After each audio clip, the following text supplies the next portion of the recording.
Hello everyone, welcome back to my channel which is Arushi's notes. और पिछले lecture में हमने पढ़ा था morphology of flowering plant root, और आज हमने पढ़ना है स्टेम पार्ट। ठीक है, तो मैं अपनी डिस्क्रिप्शन बॉक्स में अपने पिछली वीडियो का लिंक डाल दूँगी। तो अगर किसी ने मतलब कि पिछला पार्ट समझना है रूट का, तो वो उस वीडियो को देख सकता है जाके। ठीक है, और उस वीडियो में मैंने रूट, उसकी फर्दर टाइप्स और उसके रीजन्स, उसकी मॉडिफिकेशन सारा कुछ बताया हुआ है।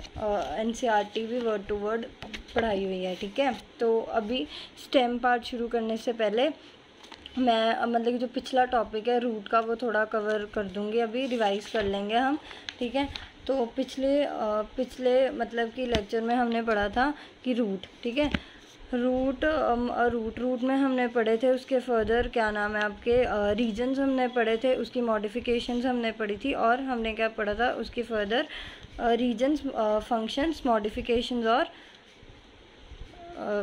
फर्दर मतलब कि उसके types of root system, right. तो tap root system, fibrous root system and adventitious root system, और उसके रीजन्स पढ़े थे जिसमें था root cap, zone of elongation, region of maturation, और उसके बाद मॉडिफिकेशन जिसमें हमने पढ़ा था stilt roots, prop roots, respiratory root, assimilatory roots and floating roots. ठीक है, और फिर उसके बाद हमने पढ़े थे उसके फंक्शंस। ठीक है, तो सबसे पहले रूट में हमने ये, सबसे पहले मैं बताती हूँ टैप रूट सिस्टम क्या होता है। टैप रूट सिस्टम मैंने पिछली वीडियो में बताया था कि डाइकॉट प्लांट में एक रूट निकलती है फ्रॉम द रेडिकल, उसको बोलते हैं प्राइमरी रूट, जो फर्दर ग्रो करती है secondary root, and secondary root से फर्दर ग्रोथ करती है आपके पास टर्शरी रूट, और टर्शरी रूट से फर्दर ग्रोथ करती है आपके पास रूट हेयर्स। ठीक है, और जो हमारे पास मोनोकॉट्स होते हैं उसमें हमारे पास जो होते हैं मतलब कि प्राइमरी रूट जो होती है वो रिप्लेस हो जाती है by a large number of roots, जिसको कहते हैं फाइब्रस रूट सिस्टम। क्योंकि इसके लिए रिप्लेस होती है क्योंकि मोनोकॉट्स में जो मेन प्राइमरी रूट होती है वो शॉर्ट लिव्ड होती है। जैसे मतलब कि ये डायग्राम है, यू कैन सी, ये डायग्राम सेम मैंने अपने पिछली वीडियो में भी सारा क्लियरिफाई किया हुआ है। ठीक है, तो ये देखो, जैसे ये प्राइमरी रूट है तो ये डाइकॉट है, तो डाइकॉट में आप देख सकोगे कि ये प्राइमरी रूट है, उसके फर्दर आपके पास सेकेंडरी रूट है। ठीक है, बट इन द मोनोकॉट सीधे एक प्राइमरी रूट होती है वो नहीं होती, वो फिर फर्दर क्या होती है, वो रिप्लेस हो जाती है by large number of roots. ठीक है, जिसको बोलते हैं फाइब्रस रूट सिस्टम। ठीक है, ये वाली अब इसमें आप देख सकते हो कि इसमें एक प्राइमरी रूट नहीं है, बहुत सारी डिफरेंट रूट्स हैं छोटे छोटे, तो उसको हम बोलेंगे फाइब्रस रूट सिस्टम। ठीक है, फिर उसके बाद आता है एडवेंटिशियस रूट सिस्टम। तो एडवेंटिशियस रूट सिस्टम होती है वो वाली रूट सिस्टम होती है जो रेडिकल के अलावा अगर किसी और पार्ट के प्लांट के पार्ट से ग्रो करी है तो उसको हम बोलते हैं एडवेंटिशियस रूट सिस्टम। ठीक है, तो एडवेंटिशियस रूट सिस्टम वो वाली रूट सिस्टम होती है जिनमें मतलब कि रूट रेडिकल के अलावा किसी और पार्ट से जो है वो ग्रो करी है। ठीक है, और एडवेंटिशियस रूट सिस्टम के एग्जाम्पल है ग्रास, मोनेस्ट्रा, बैनियन ट्री, और फाइब्रस रूट सिस्टम के एग्जाम्पल है वीट। ठीक है, एंड टैप रूट सिस्टम का एग्जाम्पल है डाइकॉट्स। ठीक है, और दूसरी बात ये कि जो रूट होती हैं वो cylindrical, underground and non green part होती है प्लांट का। मतलब कि जो रूट्स होती हैं, ये मैंने पिछली वीडियो में शायद दिमाग से मेरे स्किप हो गया होगा, जो रूट्स होती हैं वो सिलेंड्रिकल होती हैं, अंडरग्राउंड होती है, और नॉन ग्रीन पार्ट होती है प्लांट का। जनरली डिसेंडिंग पोर्शन होता है। डिसेंडिंग पोर्शन मतलब कि ये डाउनवर्ड ग्रो करता है, डाउनवर्ड साइड ग्रो करता है, और रूट्स के पास ना ही नोड्स होते हैं, ना ही लीव्स होते हैं, ना ही बड्स होते हैं। ठीक है, रूट के पास ना ही नोड्स होते हैं, ना ही लीव्स होते हैं, ना ही बर्ड्स होते हैं, but it give rise to the endogenous lateral branches. पर ये मतलब कि राइज करता है एंडोजीनस लेटरल ब्रांचेस को। ठीक है, और रूट जो है वो ग्रेविटी में, वो कॉमन सेंस ही है क्योंकि वो सॉइल के अंदर जा रही है तो वो ग्रेविटी की तरफ ही ग्रो करेगी। ठीक है, तो ये मतलब कि एक था। इसके लिए जो रूट्स होती हैं वो पॉजिटिवली जियोट्रॉफिक होती हैं। जियोट्रॉफिक का मतलब होता है जो ग्रेविटी की तरफ ग्रो करेंगी, एंड नेगेटिवली फोटोट्रॉफिक होती हैं मतलब कि अगेंस्ट। ठीक है, और फिर उसके बाद हमने पढ़े थे main functions. So main functions जो होते हैं रूट के, ठीक है, मेन फंक्शन जो रूट के होते हैं जैसे absorption of water, support, anchoring, ठीक है, और synthesis of plant growth regulators. और रूट जो है इन फंक्शंस के अलावा और भी बहुत सारे फंक्शन परफॉर्म करती हैं जो हम मॉडिफिकेशन में पढ़े थे हमने पिछले बार, जैसे फूड स्टोर करना, फिर उसके बाद मतलब कि बैनियन ट्रीज़ की जो हैवी ब्रांचेज है उसको सपोर्ट करना, ठीक है, फ्लोटिंग रूट्स होती हैं, एसिमिलेटरी रूट्स होती हैं, ठीक है, और उसके बाद फूड भी स्टोर करती हैं and synthesis of the plant growth regulators. उसके बाद आता है रीजन्स ऑफ द रूट, ठीक है, पिछले वीडियो में मैंने बताया रीजन्स ऑफ द रूट। तो इसमें आप देख सकते हो regions of the root system है, मैंने पिछली उसमें भी बताया था। You can see this is your मतलब कि रूट कैप, ठीक है, ये आप देख सकते हो, ये है रूट कैप, ठीक है। फिर उसके बाद है हमारे पास region of meristem root cap, उसके बाद है रीजन ऑफ मेरिस्टेमेटिक, उसके बाद है रीजन ऑफ इलोंगेशन, और उसके बाद है जोन ऑफ मैच्योरेशन, ठीक है। Root cap, region of elongation, meristematic और maturation. Root cap, region of meristematic, region of zone of elongation and region of maturation, ठीक है। ये मैंने पिछले वीडियोस में सारा मतलब कि एनसीईआरटी से क्लियर किया हुआ है। अगर किसी को देखना है तो आप मेरी प्रीवियस वीडियोस देख सकते हो, ठीक है। अब मैं फटाफट करूँगी। तो रूट बेसिकली रूट कैप जो होती है, मतलब कि जो एपेक्स होता है रूट का, क्योंकि वो एक थिम्बल लाइक स्ट्रक्चर होता है, सॉफ्ट होता है, तो रूट कैप क्या करता है, उसको कवर करने में मदद करता है, ठीक है। उसके बाद आता है region of meristematic. Meristematic region क्या होता है, वो वाले सेल्स होते हैं वहाँ पे जो कैपेबल होते हैं डिवाइड करने के लिए, ग्रो करने के लिए, ठीक है। फिर उसके बाद आता है रीजन ऑफ इलोंगेशन। तो ये मतलब कि सेल्स प्रॉक्सिमल होते हैं, तो ये रूट लेंथ को क्या है, इंक्रीज़ कर देते हैं, ठीक है। उसके बाद होता है region of maturation. Region of maturation में सारे मैच्योर सेल होते हैं जिनके पास कैपेबिलिटी होती है टू डिफ्रेंशिएट, ठीक है। और रूट हेयर मतलब कि जो एरिया इंक्रीज़ करते हैं for the absorption of water and minerals. उसके बाद हमने पढ़ा था modification of the root system. तो मॉडिफिकेशन मैंने वही बताया कि कुछ प्लांट्स में उनकी शेप चेंज होने के कारण और उनका स्ट्रक्चर चेंज होने के कारण, ठीक है, वो रूट्स वो वाला फंक्शन भी परफॉर्म करती हैं जो वो नहीं परफॉर्म करती, ठीक है ना। तो जैसे हमारे पास स्टोरेज रूट है, प्रॉप रूट है, स्टिल्ट रूट है, निमोयोमैटोफोर्स हैं, ठीक है। तो सबसे पहले आता है प्रॉप रूट्स। तो प्रॉप रूट्स आपने बरगद का पेड़ देखा है, उसकी जो जड़ें होती हैं ना वो पेड़ के बाहर आई होती हैं, ठीक है। मैं जैसे भी देखो, अगर इस फ़ोन में दिखेगा तो या आप देख सकते हो ये बरगद का पेड़ दिस वन, ठीक है ना, उसकी जड़ें जो हैं वो बाहर आई हुई हैं। वो जड़ें इसके लिए बाहर आई हुई हैं क्योंकि ये क्या करती हैं, ये सपोर्ट करती हैं हैवी, जो मतलब कि बरगद के पेड़ की जो ब्रांचेज होती हैं वो बहुत ज़्यादा हैवी होती हैं, तो ये रूट्स क्या करती हैं, उसको सपोर्ट करती हैं और पिलर्स का काम करती हैं, ठीक है। मैंने वैसे कल सारा बता दिया है, अगर किसी को देखना है तो आप मेरी प्रीवियस वीडियो देख सकते हो। उसके बाद फर्दर आता है कि फूड स्टोर करती हैं। तो कुछ प्लांट में जो प्राइमरी रूट होती है, मतलब कि जैसे डाइकोट्स वगैरह में, उसमें क्या होती है, वो मॉडिफाइड होती है और फूड स्टोर करती है, जैसे टर्निप, कैरेट, रेडिश, ठीक है। फिर उसके बाद आता है स्टिल्ट रूट्स। तो मतलब कि जो स्टिल्ट रूट्स होती हैं वो लोअर नोड, मतलब कि lower node of the stem से जो है अराइज करती हैं, मतलब कि जो स्टिल्ट रूट्स होती हैं वो lower node of the stem से अराइज करती हैं और वो मेन एक्सिस को सपोर्ट करती हैं और ऑब्लिकली सॉइल के अंदर एंटर करती हैं, जिसका एग्जांपल है आपके पास शुगर केन। उसके बाद मैंने कल पिछले वाली वीडियो में आपको सारा बताया था कि फ्लोटिंग होती है, एसिमिलेटरी होती है, हाइग्रोस्कोपिक होती है, कॉन्टेक्टाइल होती है, रूट थॉर्न्स होते हैं, क्लिंगिंग रूट्स भी होती हैं, ठीक है, लीफ रूट्स भी होते हैं, ठीक है। उसके बाद एक आते हैं निमोयोमैटोफोर्स, ठीक है, एंड ये वाली जो होती हैं जैसे राइजोफोर वगैरह, तो ये क्या करती हैं, निमोयोमैटाफोर्स, ये वहाँ पे होती हैं उन प्लांट्स में होती हैं जो प्लांट्स जो होते हैं वो चिक्कड़ में होते हैं, मतलब कि दलदल एरिया में होते हैं, ठीक है। तो वो क्या करती हैं, वो फिर उस दलदल एरिया से बाहर आके रिस्पायर करने में मदद करती हैं, ठीक है। ग्रोइंग इन द मैंग्रोव और saline swamp under the near sea shore, ठीक है।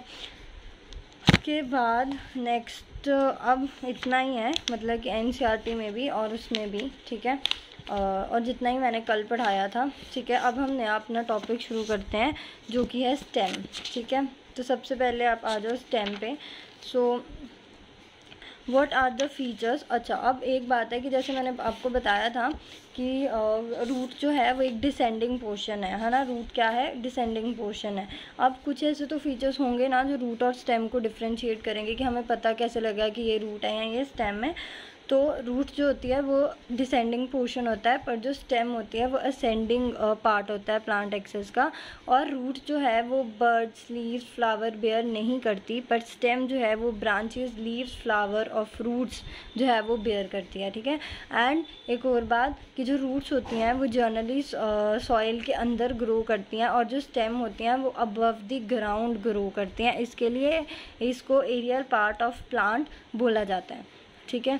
और जो स्टेम होती है, जैसे बताया, रूट ग्रीन इन कलर नहीं होती, पर जो स्टेम होती है वो ग्रीन इन कलर होती है यंग स्टेज पे, पर फिर उसके बाद वो ब्राउन हो जाती है, क्यों, और डार्क हो जाती है, ठीक है। एंड जो रीजन बेरिंग और जो स्टेम में मतलब कि रीजन्स होते हैं वो डिफ्रेंशिएटेड होते हैं, नोड्स एंड इंटरनोड्स। मतलब कि जो स्टेम होते हैं उसके दो रीजन्स होते हैं, जिसका नोड्स एंड इंटरनोड्स, ठीक है। अब वो रीजन जो लीव्स बेयर करेगा, वो रीजन जो लीव्स बेयर करेगा रेगुलर इंटरवल पे स्टेम एंड ब्रांचेस, उसको कहेंगे नोड्स, ठीक है। वो रीजन जो लीव्स बेयर करेगा हर रेगुलर इंटरवल के बाद, तो उस रीजन को बोलेंगे नोड्स। और बाकी पार्ट का जो स्टेम दो नोड्स के बीच में आएगा उसको बोलेंगे इंटरनोड। जैसे आप देख सकते हो कि जैसे मैं आपको दिखाती हूँ, उसने बोला कि वो वाला रीजन जहाँ से लीव्स ग्रो करेंगे वो होगी नोड्स और बाकी होगा इंटर। जैसे ये आप देखो, ये आपके पास है, यहाँ पे बोलते हैं, आप देख सकते हो, ये वाला मैं आपको दिखाती हूँ, ठीक है। ये ऐसे हो गया दो रीजन जहाँ से लीव्स ग्रो, नोड, ये नोड और ये इंटर नोड, ठीक है। वैसे तो देखो ये दो रीजन्स होंगे, नोड्स एंड नोड्स, और ये जो बीच वाला रीजन होगा वो होगा इंटरनोड, राइट। तो ये नोड्स एंड इंटरनोड्स, ठीक है।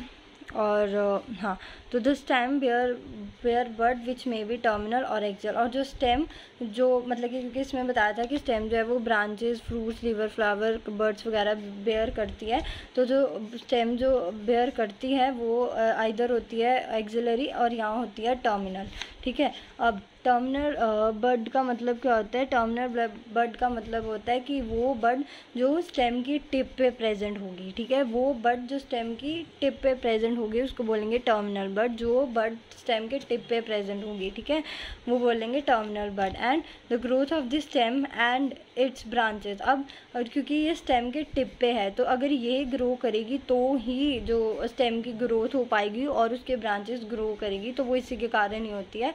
और टर्मिनल बर्ड का अनदर नेम है एपिकल बर्ड। उसके बाद आता है एक्सिलरी बर्ड। एक्सिलरी बर्ड होती है तो जो लीफ एक एंगल बनाता है अपर स्टेम, मतलब कि जिस हिस्से से वो ग्रो करेगा उसके ऊपर वाली जो स्टेम होगी उससे वो एक एंगल बनाता है। तो जो एंगल लीव्स और अपर पार्ट ऑफ स्टेम में बनेगा उसको कहेंगे एंगल। जैसे आपको मैं दिखाती हूँ, जैसे ये देखिए लीव्स है ना, देखो ये लीव है, तो ये वाला जो एंगल है ये होगा एक्सियल एंगल, राइट। ये वाला एंगल होगा एक्सियल एंगल, तो उसको कहेंगे एक्सिलरी बर्ड, ठीक है।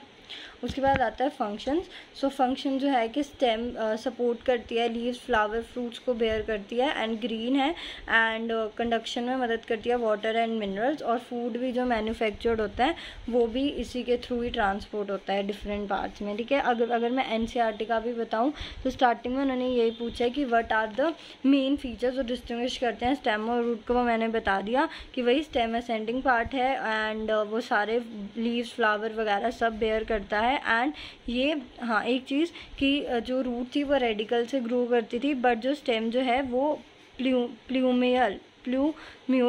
प्लूम्यूल ऑफ द एम्ब्रियो से ग्रो करेगी। एंड स्टेम जो है मैंने बताया नोड्स एंड इंटरनोड्स बेयर करती हैं। तो रीजन जहाँ पे stem where leaves are born, हाँ तो रीजन वहाँ पे जहाँ पे वो हिस्सा स्टेम का जहाँ पे लीव्स बॉर्न होंगे उनको कहेंगे नोड्स, ठीक है। और इंटरनोड्स वो पोर्शन होंगे जो दो नोड्स के बीच में आएंगे, मैंने बताया। एंड ये भी बताया कि स्टेम बर्ड्स बेयर करती हैं, जो टर्मिनल होता है और एक्सिलरी होता है। और स्टेम पहले ग्रीन होती है, फिर उसके बाद क्या हो जाती है ब्राउन जब वो मैच्योर होती है। उसके बाद फंक्शंस भी मैंने बता दिए। उसके बाद आता है मॉडिफिकेशंस। सो मॉडिफिकेशंस में हमारे पास है कि स्टेम हमेशा वो नहीं होती जैसी वो है, ठीक है। तो उसमें कुछ मॉडिफिकेशंस आएंगी, वो डिफरेंट फंक्शंस भी परफॉर्म करेंगी, ठीक है, जैसे अंडरग्राउंड स्टेम ऑफ दी। अच्छा, अब एक और बात कि जैसे हमने रूट की मॉडिफिकेशन पढ़ी थी, उसमें हमने यही पढ़ा था कि रूट वो भी फंक्शन करेगी जो वो जनरली परफॉर्म नहीं करती, जैसे स्टोरेज हो गया, है ना, और सपोर्ट पिलर्स वाला, है ना, उसके बाद मतलब कि रेस्पिरेशन, एसिमिलेटरी क्लिंगिंग रूट। सो जो स्टेम भी होती है वो भी ऐसे फंक्शन परफॉर्म करती है जो वो नहीं वैसे करती, जनरली नहीं करती, राइट। तो उसमें सबसे पहले आता है हमारे पास अंडरग्राउंड स्टेम। तो आपने ट्यूबर का पता है, tuber, you are 11th student, right. तो ट्यूबर पता होगा, ट्यूबर पोटैटो है। तो कुछ जो होती हैं अंडरग्राउंड स्टेम, सबसे पहले मॉडिफिकेशन में आता है अंडरग्राउंड स्टेम। तो stem is generally the aerial part. हाँ, मैंने आपको पहले बताया कि स्टेम क्योंकि अबव द सॉइल होगी, अबव द ग्राउंड होगी, तो वो एरियल पार्ट होगा ग्राउंड का, ठीक है। तो एरियल पार्ट है ये स्टेम प्लांट का, ठीक है। और ये अब जनरली क्योंकि ये एरियल पार्ट है ना, क्योंकि अबव द ग्राउंड है, जनरली स्टेम क्या होती है, अबव द ग्राउंड ग्रो करती है, तो ये एरियल पार्ट है। बट कुछ केसेस में ये क्या होता है, ये अंडरग्राउंड होती है, मतलब कि अंडरग्राउंड ग्रो करती है फूड मटेरियल स्टोर करने के लिए, ठीक है। तो मतलब कि इसमें क्या होगा कि वो एक अंडर सॉइल के अंदर जाएगा और फूड मटेरियल वहाँ पे स्टोर करेगा, ठीक है, जैसे जिंजर, पोटैटो, ठीक है, अनियन, ठीक है, वगैरह वगैरह। और ये पेनिट्रेशन का भी मदद करती है, और ऐसी रूट्स प्लांट को अनफेवरेबल कंडीशन में सर्वाइव करने में भी मदद करती है, ठीक है। उसके बाद आता है हमारे पास राइजोम। तो राइजोम है कि वो पैरेलली ग्रो करता है या हॉरिजेंटली ग्रो करता है टू द सॉइल सरफेस, ठीक है, to the soil surface, and it bear nodes and internodes, buds and scaly leaf, जैसे जिंजर, बनाना, टर्मरिक, फॉन्स, ठीक है। राइजोम क्या होगा, या तो ये पैरेलल होगा या तो ये हॉरिजेंटल होगा, या तो ये पैरेलल होगा या तो ये हॉरिजेंटल होगा। राइजोम पैरेलल होगा या तो ये हॉरिजेंटल होगा सॉइल सरफेस के, और ये नोट्स एंड इंटरनोट्स बेयर करेगा बर्ड्स पे एंड स्केली लीव्स पे। तो राइजोम के एग्जांपल हैं हमारे पास जिंजर, बनाना, टर्मरिक। और राइजोम दो फर्दर टाइप्स का रहेगा, this is your root stock and then straggling. तो रूट स्टॉक का मतलब होता है इट इज़ अपराइट, मतलब कि ऊपर है, it is upright or oblique with the tip almost reaching the soil surface, मतलब कि it is upright होगा या oblique होगा टिप के साथ जो सॉइल को रीच करे, या तो upright होगा या oblique होगा टिप के साथ जो सॉइल को obliquely टच करिए, जैसे ड्रायोप्टेरिस। और स्ट्रैगलिंग क्या होगा कि वो हॉरिजेंटल होगा या ब्रांच्ड होगा, हॉरिजेंटल होगा या ब्रांच्ड होगा, ठीक है। एंड इसके एग्जांपल नहीं है, वैसे ये एनसीईआरटी में है नहीं, ये एक्स्ट्रा है, तो मतलब कि आप देख सकते हो एनसीईआरटी में बेसिकली आपके पास टेंड्रिल्स एंड थॉर्न्स हैं, ठीक है। अच्छा, तो ये मैंने आपको बताया कि they also act as a organ of the penetration to tide over the unfavourable conditions, ठीक है। तो वो अंडरग्राउंड स्टेम में आ गया कि ये अनफेवरेबल प्लांट को बचाने के लिए स्टेम जो होती है वो अंडरग्राउंड चली जाती है, उसको अंडरग्राउंड स्टेम बोलते हैं, ठीक है। उसके बाद आता है टेंड्रिल्स। अब tendrils develop from the axillary buds are cylindrical and spirally coiled and help plants to climb such as in grounds, जैसे cucumber, pumpkin, watermelon, grapevine। अच्छा, टेंड्रिल का मतलब क्या होता है, मतलब कि जो अंगूर के किसी ने पेड़ देखे होंगे या मनी प्लांट ही देखा होगा, अंगूर का बेलें देखी होंगी, है ना। तो अंगूर की बेल का ऐसा सीन होता है कि आप उसको बस मतलब कि किसी सहारे के साथ जोड़ दो, तो जब आप उसको किसी सहारे के साथ जोड़ोगे तो उसके बाद वो अपने आप लंबी होती जाएगी। तो टेंड्रिल्स का मतलब बस यही है कि जैसे अंगूर की बेलें कि आप उसको किसी सहारे के साथ जोड़ोगे तो वो अपने आप लंबी होती जाएंगी, ठीक है। और जो इसका मतलब है इन द मतलब कि एनसीईआरटी में जो लिखा है कि stem tendrils with develop, stem tendril जो एक्सिलरी बड से डेवलप होती हैं, ठीक है, एक्सिलरी बड से डेवलप होती हैं एंड वो स्पाइरली कॉइल्ड होती हैं और प्लांट को हेल्प करती हैं क्लाइंब करने के लिए। जैसे अंगूर बेल, अंगूर की बेलें देखी है ना, तो वो क्लाइंब करती हैं, मदद करती हैं ना प्लांट को ग्रो करने के लिए। तो सेम है वैसा ही कि वो हेल्प करेंगी। और एक्सिलरी बड के मैंने पहले बताया कि जो लीव और मतलब कि जो लीफ एक एंगल बनाता है अपने अपर पार्ट के साथ, उसको एक्सिलरी बड कहते हैं। तो वो एक्साइल हो गया, तो वहाँ से जो मतलब कि स्टेम ग्रो करेगी और वो कॉइल करके हेल्प करेगी प्लांट को आगे जाने के लिए, तो उसको कहेंगे टेंड्रिल्स। उसके बाद और इसके एग्जांपल है cucumber, pumpkin, watermelon and grep wine. उसके बाद आता है कि कुछ एक्सिलरी बड्स। अब एक्सिलरी बड का मतलब आपको पता लग गया है। तो एक्सिलरी बड्स कुछ स्टेम की मॉडिफाइड होती हैं वुडी, स्ट्रेट और पॉइंटेड थॉर्न्स के अपने आप को सेव करने के लिए। थॉर्न मतलब होता है कंडे, ठीक है। तो उसको कहेंगे थॉर्न्स। थॉर्न्स होते हैं सिट्रस प्लांट्स में देखे जाते हैं और बोगनविला में। तो वो क्या करते हैं, अब थॉर्न्स का फंक्शन क्या है कि अब जैसे गाय भैंस बकरी आती है वो क्योंकि जब वो घास खाती हैं तो कुछ प्लांट्स में क्या होता है कि उनके ऊपर कंडे लगे होते हैं कि ताकि कोई भी जानवर उनको खा ना सके, तो वो अपने आप को बचाने के लिए करते हैं, ठीक है, ग्रेजिंग से या बोरिंग से, ठीक है। एंड मतलब कि कई प्लांट्स होते हैं एरिड रीजन के अपने स्टेम को मॉडिफाई कर देते हैं फ्लैटन में या फ्लैशी सिलेंड्रिकल स्ट्रक्चर में, जिनके पास क्लोरोफिल होगा एंड वो फोटोसिंथेसिस को कैरी आउट करेंगी, ठीक है। उसके बाद मैंने ट्यूबर भी बता दिया कि टर्मिनल पोर्शन होता है अंडरग्राउंड स्टेम का जो स्वोलन होता है फूड, जैसे पोटैटो, हेलेमेंथीज, ट्यूबरोसिस। उसके बाद होता है corn, it goes vertically beneath the soil surface and ये अनब्रांच होता है, ये नोट्स एंड इंटरनोट्स बेयर करता है, जैसे कोलकेशिया, जेलिडोयस, राइट, कोलकेशियम, क्रॉसिस, जमीन खंड। उसके बाद आता है बल्ब, स्टेम रिड्यूस होती है, डिस्क शेप में हो जाती है एंड उसके बाद स्केली लीव्स आ जाते हैं एंड वो फ्लेशी होते हैं, डेबल होते हैं जब वो ड्राई हो जाते हैं, ओनियन, लिली, गार्लिक, ठीक है। उसके बाद स्टेम टेंड्रिकल मैंने आपको बताया, थॉर्न भी बता दिया।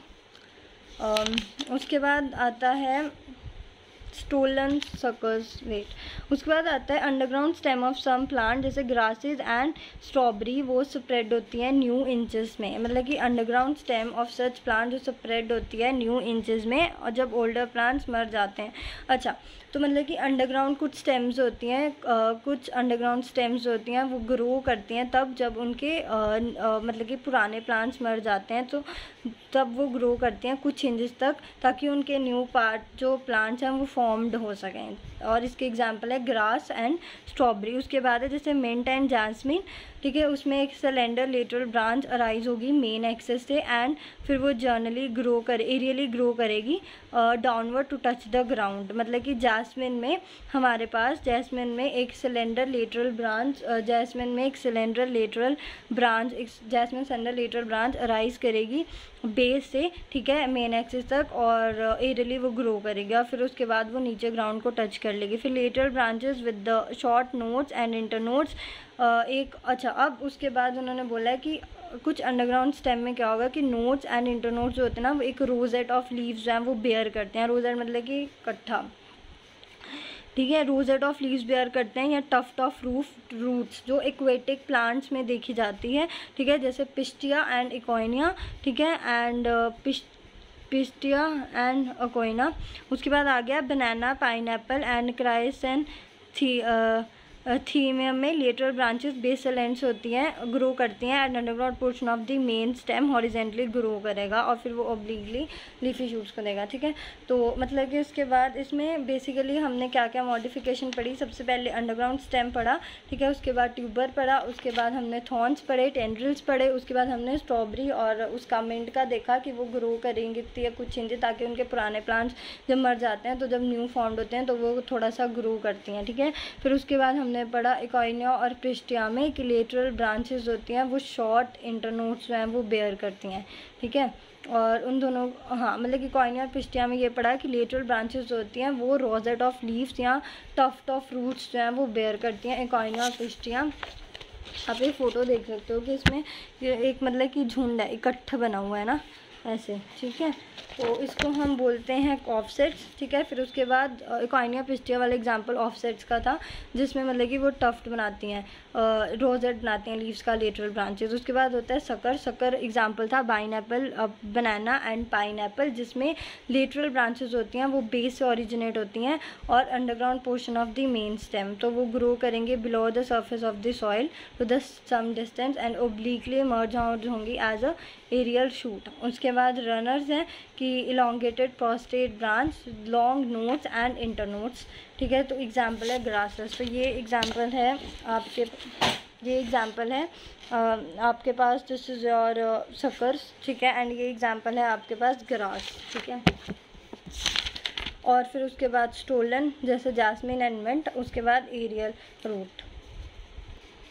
तो इसी के साथ आपकी मॉडिफिकेशंस ख़त्म हुई हैं। तो अब तक हमने जो पढ़ा है जैसे और स्टेम डिफरेंशिएशन, रूट और स्टेम में क्या फ़र्क होता है, उसके बाद वो क्या क्या चीज़ें बेयर करता है, एक्सिलरी टर्मिनल ब्रांचेस, फिर उसके बाद उसके फंक्शंस पढ़े, फिर उसके बाद हमने पढ़ा थॉर्न्स, टर्मिनल थॉर्न्स पढ़े, ठीक है, ट्यूबर पढ़े, अंडरग्राउंड स्टेम पढ़ी, ठीक है। फिर उसके बाद जैस्मीन एंड मिंट वाला पढ़ा जिसको हम बोलते हैं ऑफसेट्स। फिर हमने शक्कर पढ़ा, बनाना एंड पाइनएप्पल जो लेटरल ब्रांचेस से आएगा, बेस एंड अंडरग्राउंड पोर्शन, तो वो पहले सॉइल सरफेस के अंदर होगा, फिर उसके बाद ओब्लिकली वो बाहर आएगा, ठीक है। फिर उसके बाद हमने रनर्स पढ़ा, फिर स्टोलन, ठीक है, बस। And at the last I want to say that अगर आपको ये वीडियो में कुछ भी इंटरेस्टिंग लगता है, आपको कुछ भी इंफॉर्मेशन मतलब कि आपके काम आती है, so please do like, share and specially comment and subscribe. Please do like, share, comment and subscribe to my YouTube channel which is Arushi's notes. और अगर आपको पुरानी वीडियो या इस वीडियो में कोई भी डाउट है तो आप प्लीज़ कमेंट सेक्शन में अपना डाउट जो है डाल सकते हैं। मैं कोशिश करूँगी आपके सारे डाउट्स क्लियर करने के लिए। Thank you.